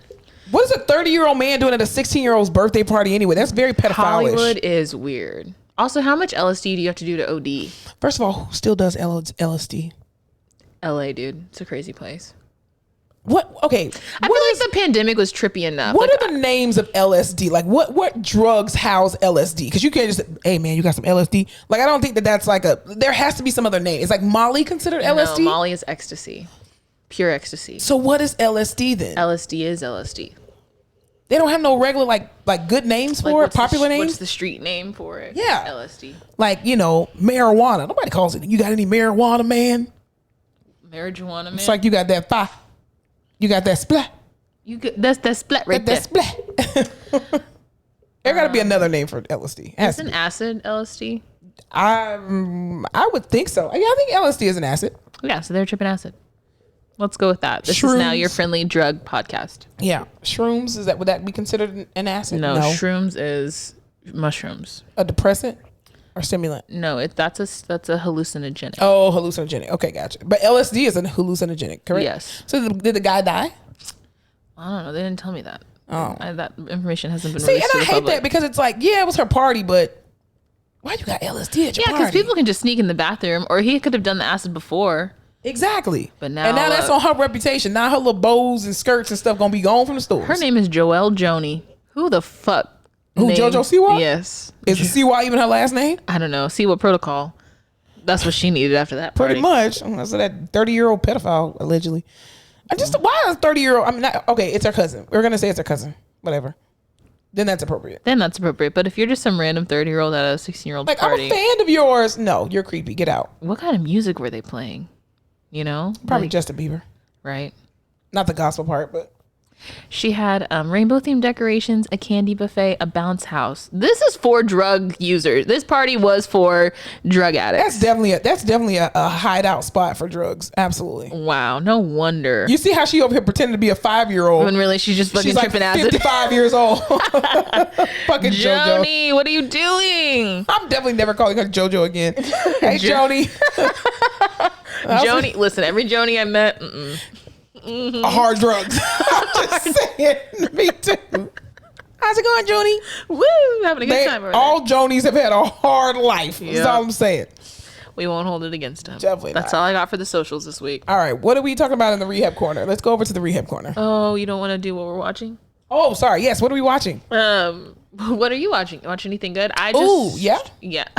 Ooh, yeah. Ooh, yeah. The only thing I've watched recently is the Allen versus Farrow documentary on HBO. It's about Woody Allen and his longtime partner. I don't think they're actually ever married.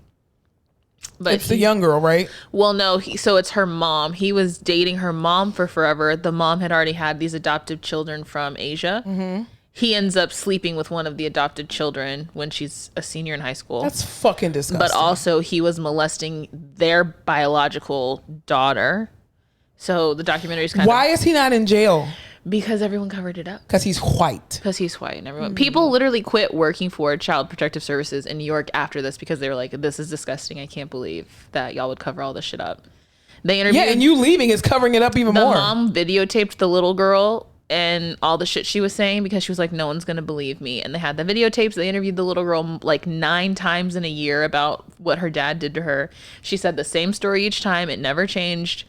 And they were still like, oh, she's having some kind of psychological break. She's having some kind of issues just because he was fucking Woody Allen. That is sick. Who the fuck is Woody Allen? But seriously. He just made a bunch of movies about freaking teenagers sleeping with old men. That's what I'm saying. Like, my thing is, if I made a bunch of movies about like very specific murder, right? Like, yeah, you clearly did it. And then you are in some investigation about murders that are also specific to that. I'm gonna say you probably fucking did it. Exactly. Right? But you want to put R. Kelly in prison and Bill Cosby and Jeffrey Epstein because they deserve and Harvey Weinstein. Free all of them then. They all deserve to be there. But I'm just saying, if you're not gonna arrest Woody Allen, free the rest of them. Well, supposedly, so he has 2. I'm kidding. Put all of their asses in jail. But go ahead. Right, especially because they're white. Very true. One of Woody Allen's sons, with all of this stuff going on, became a journalist, and he's the one who like popped the lid on all the Epstein shit. Because he was like, not today, not the girls. How about you get your damn daddy and don't go after Epstein? He's trying. You know, it's just like the college admission scandal with the black guy was getting bribes. He like, hey, take the camera off my ass. Go to this one. This is the one you want. Sometimes you just got to do what you got to do. That's a damn shame. I actually saw, last night, the Netflix limited series, High on the Hog. I've been dying to watch and that. First of all, I did not expect to cry on a show about fucking food. Okay, listen, I agree, but I watched it, and there's a scene where he's sitting with this older black lady, Eve, and I was like, I can't. Even just that, yeah, I knew. So High on the Hog is basically this American chef, and he's from Georgia, the state of Georgia, and he basically is trying to do this documentary on like African American food or American food, which basically is from African American food, but it's also rooted in African history and African culture. And so he basically travels back to Africa, and he traces back how certain foods got to America, specifically from the African slave trade. And he goes to this one particular country called Benin, and he, even looks at all the foods and stuff, and even like what we call in America yams. And we keep saying yams and sweet potatoes are interchangeable, but they're not. In Africa, these yams are freaking huge. Really? Huge. And they're white. So we have sweet potatoes here. We have sweet potatoes here. We do not have yams. Black people do call them yams. We do. Because even too, they call them candied yams, but they're not. They're candied sweet potatoes. Because I always knew them as sweet potatoes, but I've heard them called yams. So she basically, the same lady who took him to the restaurant, she like lives there. And first of all, in Benin, I didn't realize this, their native tongue is like French, well, I think obviously because of everything that happened and blah, blah, blah. They changed the culture of the language. Anywho, so he basically goes over there, and so he's, talking about how even okra was not in the United States of America. It actually came with the enslaved people when they were stolen from their land in Africa, and they basically took the okra seeds and okra with them because they didn't know, what they were going to be able to eat on the voyage. They also put even like Carolina Carolina red rice that's there. They call it Carolina gold, but it's basically like a reddish kind of rice. And how, when the transatlantic slave happened and they pretty much came through Charleston, South Carolina, the reason why rice is such a big staple in South Carolina is simply because of the transatlantic slave trade. And basically what happened is one area in Benin, him and the lady were there, and they took their shoes off and they, washed off the steps and they walked up. And so she was giving him the history of this auction block, that basically this was the last passage that the enslaved people went through. And what happened is that some people fought it and were just like, we're not going with y'all. Like we're staying at our homeland. And when they did rebel, they were, they were killed. And they were literally standing on a mass grave. And when he realized that he was literally standing on a mass grave of his ancestors, he just broke down and cried. And he just couldn't imagine it. And even too, they went to this one guy's home, and this one artist, and he does these paintings out of like old gas cans, because apparently Nigeria is like a huge petrol hub, and so they go and those Nigerian princes are always asking for money. Hell yeah, because they own a lot of petrol. It's insane. And so they in Benin, they're right next door to Nigeria, and so they have all these disposable gas cans and everything. So this guy was cooking all of this food that like a lot of Africans just in like the modern areas don't really cook, because they've kind of lost the foundation of the type of foods that are available there. And I mean, textures that he's never had before. This other lady took him to another restaurant. She's a chef as well, and like a food And you don't connoisseur. like to travel? No. You could have all this at your fingertips if you just left the country. But here's the thing about African food, though. The one thing about African, or just not even African food, other people's cultures, I think it's very disrespectful to not like their food. And I would hate for someone who has such rich culture for me to sit at their table and for me to smell their food, because I do that. I do smell my food before I eat it, no matter who makes it. It's just that's just what I do. I've done it since I was a kid, and I still do that now. No one. My mother cooked. I mean, I've come from a long line of amazing cooks, but I just always smell my food. And so, because for me, if it doesn't smell right, it doesn't taste right. And so with different smells that I've never smelled before, like even like with I'm a big texture girl. So certain foods I don't eat, like oatmeal, I can't eat it because of the texture. I can't eat grits. I don't eat cream of wheat. I don't eat stuff like that because of the texture. It's not necessarily nasty. It's just the texture gets me. And I know even like with when everything was happening on TikTok with fufu, and basically fufu is a yam. It comes from them pressing down the yam so much.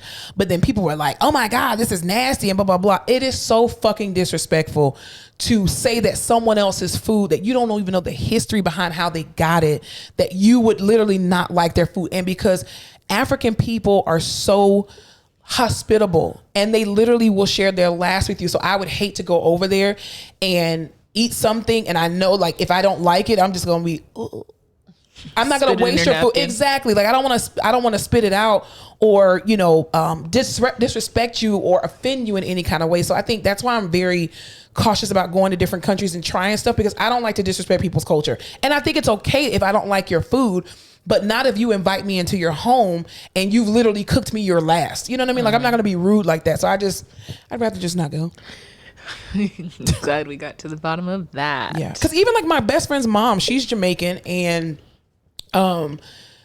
what I love about them is that her grandmother, even too, when I used to live with them, when I did one of my clinical rotations in Florida, she tried all of these different, she was letting me try all these different foods, but the way she did it was like, try this, you may like it. It may taste something like, and she related to something, Americanized or an American dish. And so that made me be a little bit more free with Jamaican food to explore, other foods other than just, jerk chicken, goat, curry goat, crap like that, pigeon peas and rice. Like that's something that everybody always eats.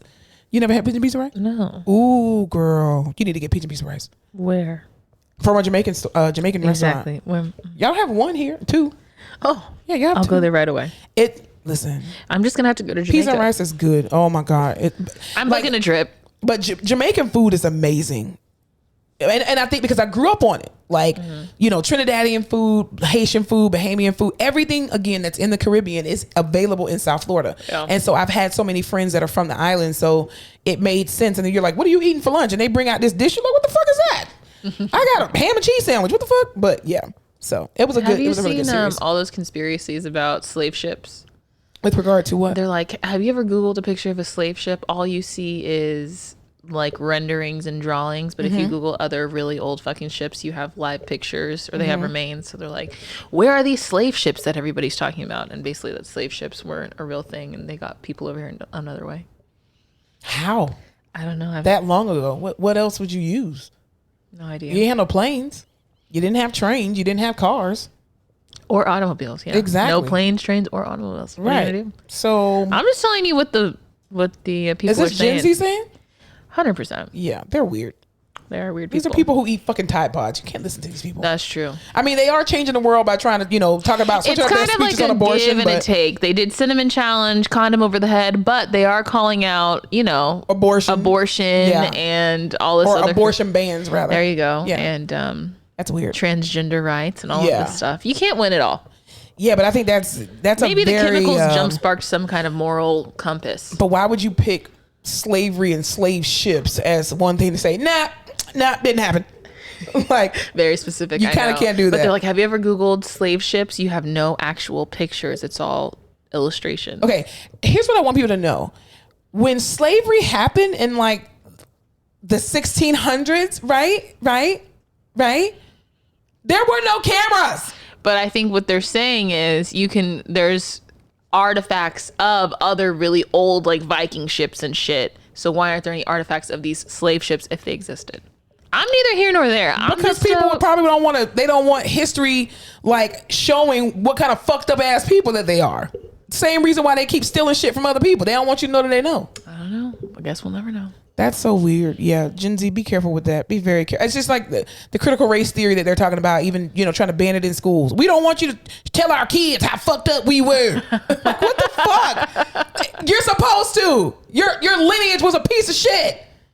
And now, because you know that they're a piece of shit, here, son, little Billy, here's not to be a piece of shit. That's here, all I'm little saying. Billy, we're not going to buy the black friend from down the street and then make him work out in the backyard because that is called slavery. Listen, and Dontavia's mama gonna come over here and knock your bitch ass out. So try it if you want to. It's insane. Even like the Tulsa massacre, the 100-year anniversary. What the hell? Oh my God. Anniversary was Memorial Day of this year, and so everybody was like, "Oh, thank you so much for the veterans." Blah, blah, blah, blah, blah. And you know what I did? Shout out to the hundreds of people that were murdered. And the brother, what we call Black Wall Street. The brother and sister duo that, spoke in front of the Senate or the House. I mean, this woman is 107 years old and her brother is 102. The fact that they were the last two survivors of this massacre, crazy. And they still can remember. And even the speech that she was giving, she was like, I still even can smell what it smelled like when our houses were on fire. Like, how fucking traumatizing. And you're like, we don't want our kids to know that. HBO was really fucking in their bag this year with the Tulsa Massacre. Oh, yeah. It was in Watchmen. It was in Lovecraft Country. Yep. Absolutely. I just felt like the way that they depicted it. Yo, in Lovecraft Country. Oh, my God. Those scenes were so powerful with Jussie. No. That's her brother. Juicy Smouye. I'm thinking of Dave Chappelle. I hate you. Oh my God. She's Journey. Why do I keep trying to call her Jussie? Juicy Smouye. Juicy Smouye. Stand up about that shit. Goddamn So Dave Chappelle. Funny. He's horrible. Anyway, I love Dave Chappelle, by the way. But man. That scene that she That's did. Kim Kardashian's favorite house guest. What? Did you know that? Dave Juicy Chappelle. Smouye? Oh. I guess, child. But yeah, anyway, back to the Tulsa Massacre. It was an amazing depiction of that. And I love how they showed the strength of these people and just, oh my God. That was a good show. That was a weird, wacky, pataki show. But it was amazing. I just couldn't imagine being back in that time. And the thing is, people think that the Tulsa Massacre was the first one. It was not. I mean, you've had these things happening everywhere. You had them happening in Florida. You had it happening in Pennsylvania, where the U.S. government literally saw these black cities and black states coming and rising up, and they decided to we can't let you progress, niggas, and burn it down. It's fucking trash. And then you don't want your children to know what you did. The strongest and smartest of you for the last 100 years, but I mean, made it difficult for you to read. And here black women are, the highest amount of degrees and most educated group of people. Anyway, I don't even want to talk about race today. Anywho, so anything else we need to talk about? No, you want to go to the rehab corner? Yeah. Yeah. All I have to say this week is stop asking me to push my patients when they all are dying because we're pushing our patients. It's really fucking pissing me off. Yeah. There's a fine line between I can do this and you'll progress, and I can do this and you'll freaking die. I think people just need to have realistic expectations of what patients are able to do. And I want you to get COVID and for you to go on a vent and for you to be on ECMO, and I want you to see how your patients would feel or how you would feel in your patient's shoes, because, you know, the reality is we can only do so much. Like, my student had to manipulate a patient this week, and I think she felt very good about it. It was this young 27-year-old kid who has kids and didn't want to get out of bed, and she was just like, dude, just come on, like, for real. Like, there's only so much manipulation that you can actually do. My thing is, I always think, like, I would be so excited if I was laying on this bed for 24 hours or for 23 hours and 30 minutes if I've been laying on this bed. Yeah. And there becomes, and they're like, hey, I know this is rough. I know this is going to suck. Let's just try to get up because you've been laying here. I would like to think that I'd be the kind of person who'd be like, fuck yes, please, anything. I'll try. People just aren't about it. No one wants to get up, which I get it. It's a weird situation. You're super depressed. You have a lot going on. You feel like shit. But come on. Yeah. I think too, a lot of times medical professionals, we're having a lot of conversations about patients and we're not including them in the conversation. And so 100%. A lot of stuff is like, oh, we plan on getting them a lung Stop fidgeting. We plan on getting them a lung transplant. And they're just like, but don't tell the patient that that's the road that we're going. But we need you to work out with them aggressively. But we want them up and walking, even though it's a total assist times 2 to the edge of the bed and they can only tolerate being up for 2 minutes. Exactly. So then the patient wants to know why we're like, oh, we got to stay up. We got to try to stand today. Right. And they're you like, want to live, why? right? For you what? want to live, right? It's just... I hate when people start saying that shit. Yeah, I used to say it all the time and I had to stop myself from saying that. And I'm just like, hey, if you want to ride, it's okay. If you want to, do you want to die? And somebody would be like, yes. And I'm like, okay, let me tell the doctor. And then the doctor goes in and they're like, he said he didn't want to die. I was like, you fucking liar. You told me you wanted to die. I'm just like, listen, we can only do and work as hard as you're going to allow us to work. So it's up to you. If you, and people, because then you have those really good patients who really are dying and can't do shit, but they want to try, which sucks. Yeah. And I always have to tell them, like, listen, as long as you'll give me whatever you got, we'll work with you. We'll do something. Just give me what you got. And then you have these motherfuckers who are like standby assist and are like, no, I can't get up. Yeah, it's very difficult. And you're literally seeing these people rot. Like, they're literally rotting from the inside out. They don't have nutrition and they're not eating. They can barely breathe, so they don't want to eat. Eating them from the inside out. Yeah, they're getting septic and then they're, in and out of delirium, and then you come in with your chipper ass. Hi, good morning. Or my favorite is when it's fucking early in the morning. I have to be like, oh my God, how you doing? How's it going? You ready to get up? Lights on, blankets off. I'm like, fuck, this sucks. I even hate sometimes when I ask that question to patients, like, how did you sleep? Bitch, miserable. I can't fucking breathe. I'm on a vent. All of them are like, well, everyone comes in here every 30 minutes and asks for something as soon as I fall asleep. I've been starting to ask, how's your morning going so far? Yeah. That's my new one. Yeah. Because I used to be like, how are you feeling? How are you doing? Awful. They're in the ICU. Yeah. There's this one patient actually who's he needs a heart transplant, but I don't think he's a candidate. But anyway, he's very like grumpers, right? And so, but I give it right back to him, and I think he likes me because of that. Because even when I eval'd him, he was just very grumpy, and I was like, hey, how you doing? He was like, I mean, I guess I'm alive, so I guess it's a good thing. I was like, hey, the alternative is you could be home, struggling to breathe. He was like, yeah, I guess. So I matched his level of morbidness. And so every day I see him, I'm like, you still alive, right? And he's just like, man, I'm hanging on today. I'm like, okay. All right, keep it up. Yeah. There's days during the week where I'm like, genuinely, I do like the interactions I have in the hospital. It's not the patients that are pissing me off. It's like the administrative bullshit. These people have very unrealistic expectations considering our staffing and our resources and just the acuity of the patient. Yeah. And it's frustrating because these are people's lives. And I get that we're all working to save them, but like... We're really not. I'm really just working to make sure they're not getting horribly worse. Medicine. Well, one thing that I really think that COVID really exposed is we're not concerned about people's lives. We're concerned about what it is we want for them. That's true. It's not about what the patients want. It's like, listen, I put a lot of resources into you. You're going to get this fucking transplant, you're going to make my quotas look like shit for the year. So I need really for you to live and have good outcomes. Yeah. It's like, we don't care what it is you want. We're not... I want to call it quits. I want a DNR. And then the doctor's like, hey, listen, bitch, you're not doing it. I can save your life. It doesn't matter that you want to save them.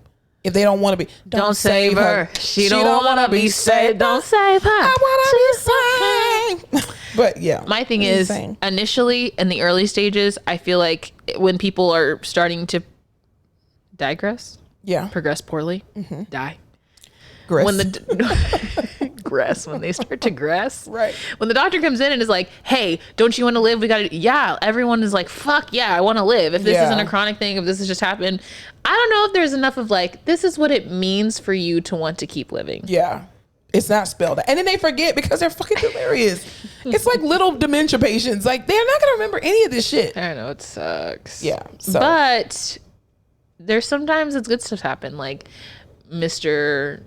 Grip strengthening with his heart after he got his transplant, he was doing really well. Who didn't even look like he had a transplant. Didn't even look like he had. There's good that happens in the hospital. It really is. And I think, like I said, I feel like COVID this past year has really exposed the healthcare industry at large, and it's exposed a lot of these companies with regard to how much they really don't give a shit about people's lives. It is it's a money game.